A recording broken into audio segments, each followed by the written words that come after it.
Ya, saudara, mengapa banyak debater Islam menggunakan Alkitab sebagai bahan debat mereka? Saya akan mengemukakan 10 alasan utama yang berhubungan erat dengan Alkitab. Yang pertama, karena mereka tidak memiliki bahan debat. Yang kedua, karena mereka penasaran dengan Alkitab. Yang ketiga, karena mereka berpikir isi Alkitab tidak masuk akal. Yang keempat, karena mereka berpikir bahwa Rasul Paulus tidak mengikuti ajaran Yesus.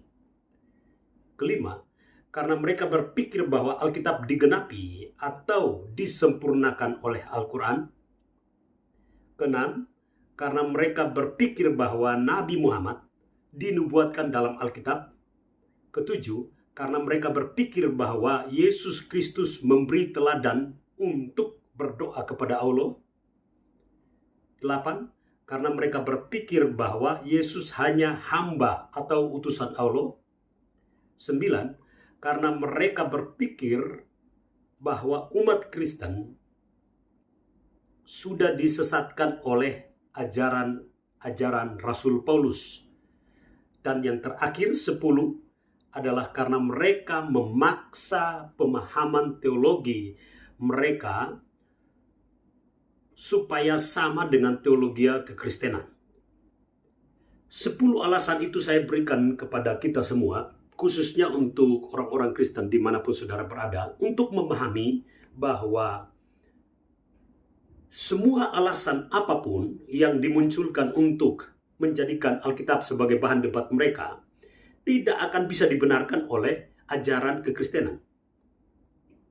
Karena dasarnya adalah bahwa mereka tidak dikuasai oleh pemahaman yang benar dari pimpinan Roh Kudus. Artinya, mereka tidak menerima sepenuhnya Alkitab adalah firman Allah. Jadi kalau Alkitab tidak bisa diterima sebagai firman Allah, maka Alkitab hanya dipakai sebagai alasan untuk kemudian menyerang kekristenan dari konteks perdebatan. Dalam doktrin Kristen tidak pernah ajaran-ajaran kekristenan itu menyimpulkan bahwa orang yang belajar Alkitab akan menerima Yesus Kristus tanpa Roh Kudus. Tidak ada. Pada dasarnya, setiap orang yang belajar Alkitab dan ingin mengenal kebenaran yang sejati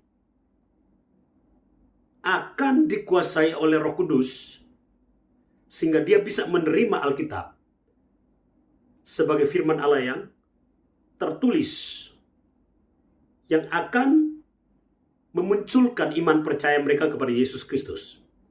Kenapa? Karena belajar tentang Alkitab akan menimbulkan iman. Karena firman Tuhan berkata bahwa iman timbul dari pendengaran akan firman Kristus. Kalau saudara pelajari Alkitab, pada zaman Yesus mengajarkan. Lalu kemudian dalam zaman Rasul juga mengajarkan. Kemudian zaman gereja-gereja juga mengajarkan. Artinya begini, bahwa patokan pengajaran kekristenan itu adalah Alkitab. Jadi siapapun yang mendengarkan pengajaran firman Tuhan akan menerima iman. Karena iman timbul dari pendengaran firman itu. Jadi debater-debater Islam yang menggunakan Alkitab, alasan utamanya bukan untuk menerima iman, tetapi mereka berusaha untuk membantah eksistensi Alkitab dengan menggunakan Alkitab. Jadi saudara yang terkasih, mengapa mereka melakukan hal itu?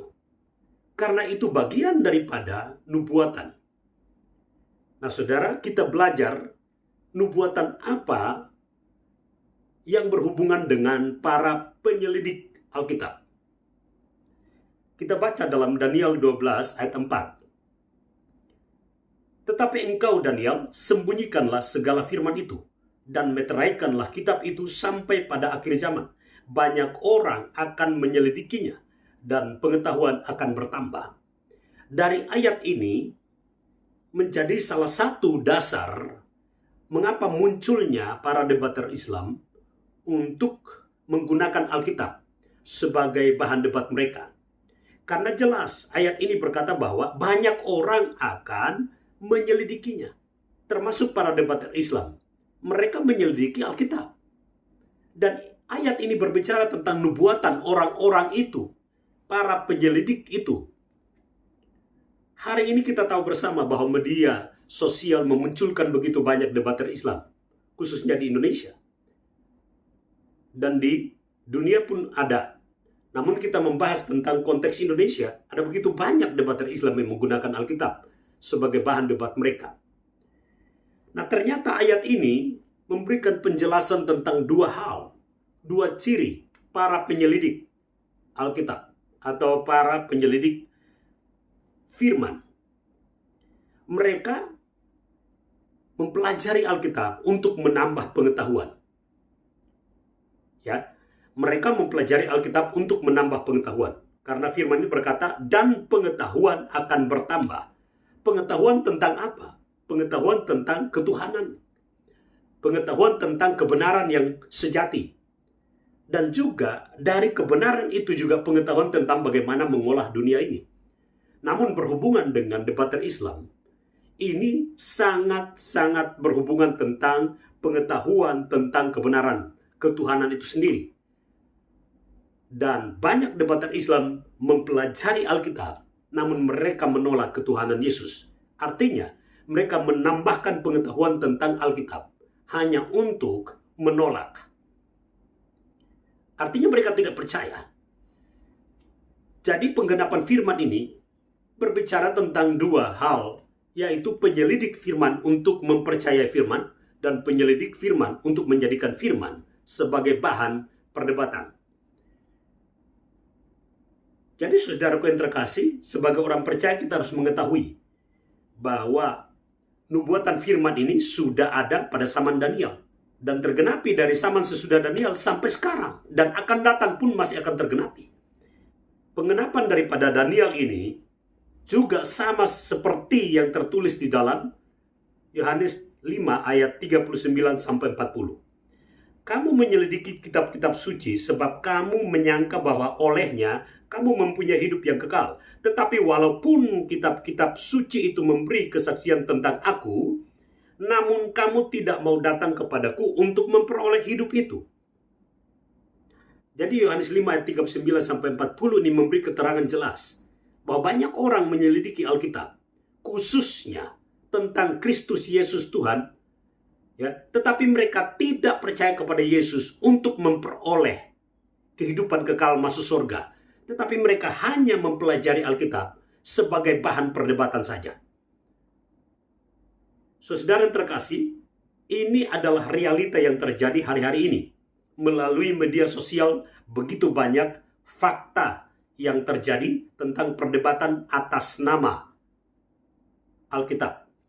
Nah, saudara yang terkasih, untuk orang Kristen, 5 hal penting saya ingin bagikan kepada saudara, supaya kita paham benar bahwa menghadapi yang namanya para penyelidik Alkitab, menghadapi yang namanya para pengejek-pengejek, menghadapi yang namanya debater-debater Islam yang menggunakan Alkitab untuk menyerang kekristenan, kita harus bijaksana.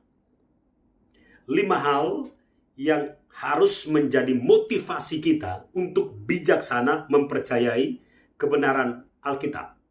Mempercayai Yesus Kristus adalah Tuhan dan Juru Selamat kita. Yang pertama, Yesus Kristus adalah Tuhan dan Juru Selamat. Itu yang pertama. Jadi orang Kristen tidak boleh meninggalkan imannya kepada Yesus Kristus. Karena firman Tuhan berkata Yesus Kristus adalah Tuhan dan Juru Selamat. Yang kedua, para penulis Alkitab, baik nabi-nabi, rasul-rasul, adalah utusan Allah yang diurapi oleh Roh Allah sendiri. Kemudian Roh Allah memberikan ilham, pewahyuan, supaya menuliskan semua yang Roh Kudus singkapkan kepada mereka. Yang ketiga, Rasul Paulus mengikuti ajaran Yesus. Jadi kalau saudara mendengar bahwa Rasul Paulus tidak mengikuti ajaran Yesus, itu semua adalah fitnah. Kenapa? Karena Alkitab menjelaskan dengan jelas. Kalau saudara belajar tentang kisah Saulus sebelum menjadi Paulus, saudara pasti tahu bahwa Saulus ditangkap atau dihentikan oleh kuasa Yesus sendiri ketika dalam perjalanan untuk menganiaya orang-orang percaya pada zaman itu. Dan Saulus diubah namanya menjadi Paulus dan menerima visi untuk memberitakan Injil kebenaran dalam pimpinan Roh Kudus. Sehingga oleh Roh Kudus dia kemudian menulis tentang kitab-kitab. Dalam Alkitab ada surat-surat. Ya, ada surat-surat Rasul Paulus. Jadi semua itu hasil daripada ilham Roh Kudus. Tidak bisa disangkal, tidak bisa ditolak. Karena kebenaran itu bersumber daripada roh kebenaran, yaitu Roh Kristus sendiri atau Roh Kudus. Keempat, semua umat Kristen percaya Alkitab adalah firman Tuhan. Ini harus kuat di dalam pemahaman kita sebagai orang percaya. Jadi orang percaya harus paham bahwa Alkitab yang saudara miliki adalah firman Tuhan. Yang kelima, semua umat Kristen menolak ajaran sesat dari luar Kristen manapun atas nama Alkitab. Maksudnya begini, jika ada orang yang mengajarkan bahwa Alkitab benar tetapi tidak 100% benar, itu bukan ajaran dari Kristen. Jika ada aliran atau ajaran yang mengajarkan bahwa Yesus bukan Tuhan dan Yesus hanya nabi, itu bukan ajaran Alkitab. Sekalipun saudara menemukan ada ayat-ayat yang berkata bahwa orang menyebut Yesus sebagai nabi, tapi saudara harus paham, kekristenan yang sejati itu mengajarkan bahwa Kristus adalah Tuhan. Jadi yang paling utama yang harus kita pegang sebagai orang percaya adalah Alkitab mutlak adalah kebenaran untuk orang-orang percaya.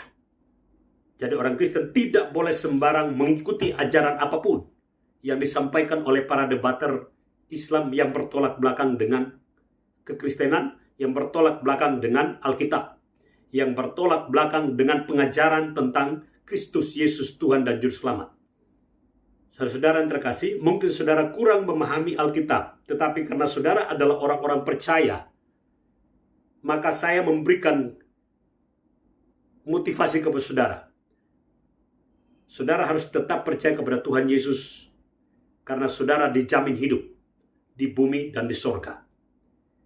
Dan saudara perlu tahu, mungkin pemahaman saudara tentang Alkitab kurang, tetapi ingat, kita diselamatkan bukan karena kita mengetahui secara luas Alkitab, atau kita mempelajari Alkitab dari berbagai macam sumber pengajaran dalam kekristenan, tetapi kita diselamatkan karena kasih karunia di dalam Kristus Yesus. Karena begitu besar kasih Allah akan dunia ini, sehingga dia mengaruniakan anaknya yang tunggal, supaya setiap orang yang percaya kepadanya tidak binasa. Jadi ayat itu berbicara tentang setiap orang yang percaya tidak binasa, melainkan beroleh hidup yang kekal. Percaya itu jauh lebih kuat daripada mengetahui Alkitab dengan luas. Mengapa? Karena keselamatan itu diberikan dengan cuma-cuma, tetapi kita mempelajari Alkitab hanya untuk mentaati firman Tuhan dan menjadi saksi kebenaran di dunia ini selama kita hidup, untuk menceritakan tentang Kristus Yesus adalah Tuhan dan Juru Selamat. Pesan terakhir untuk kita semua, orang percaya dimanapun saudara berada, Yudas 1 ayat 20-21. Akan tetapi kamu, saudara-saudaraku yang kekasih, bangunlah dirimu sendiri di atas dasar imanmu yang paling suci, dan berdoalah dalam Roh Kudus. Bangunlah dirimu sendiri, artinya saudara-saudara memiliki hubungan yang kuat dengan Roh Kudus. Ya, tetap berdoa kepada Tuhan Yesus, tetap mendengarkan firman Tuhan, tetap datang beribadah. Apapun yang saudara dengar tentang kebenaran firman Tuhan, selama itu ajaran yang tepat sesuai dengan firman Tuhan, biarkanlah kebenaran itu membangun manusia roh saudara. Supaya saudara kuat di dalam Kristus. Untuk apa? Supaya saudara dipersiapkan menyambut Kristus kali kedua.